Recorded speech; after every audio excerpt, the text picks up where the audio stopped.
plutocratic type who become very rich do so sometimes purely by their extraordinary ability on the plane of competition, and sometimes they unconsciously relate themselves to substance in its great purposes and movements for the general racial upbuilding through industrial evolution.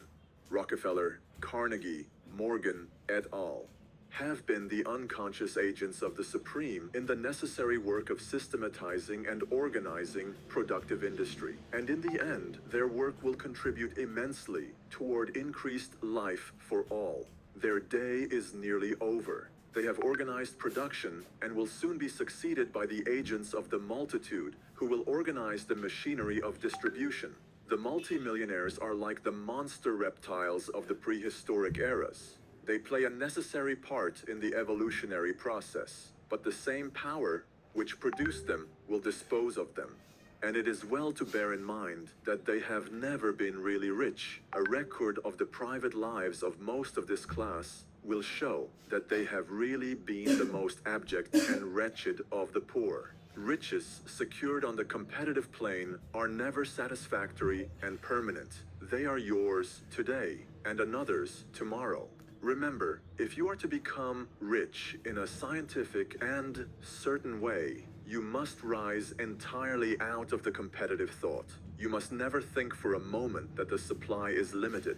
Just as soon as you begin to think that all the money is being cornered and controlled by bankers and others, and that you must exert yourself to get laws passed to stop this process, and so on. In that moment, you drop into the competitive mind, and your power to cause creation is gone for the time being.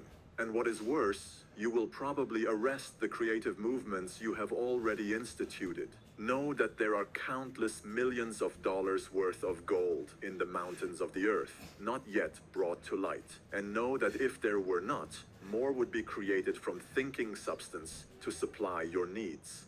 Know that the money you need will come, even if it is necessary for 1,000 men to be led to the discovery of new gold mines tomorrow.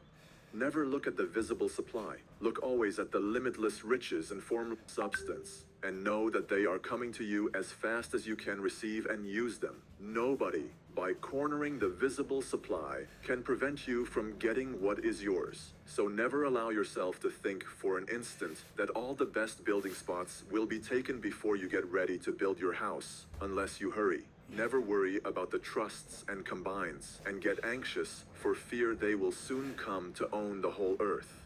Never get afraid that you will lose what you want because some other person beats you to it. That cannot possibly happen. You are not seeking anything that is possessed by anybody else. You are causing what you want to be created from formless substance, and the supply is without limits. Stick to the formulated statement.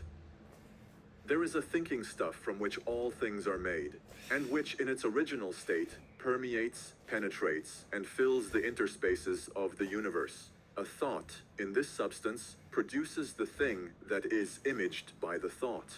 Man can form things in his thought, and by impressing his thought upon formless substance, can cause the thing he thinks about to be created.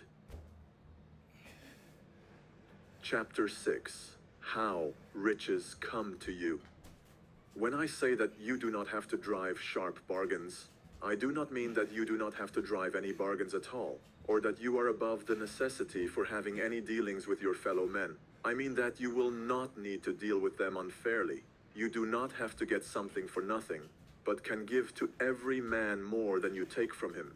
You cannot give every man more in cash market value than you take from him, but you can give him more in use value than the cash value of the thing you take from him.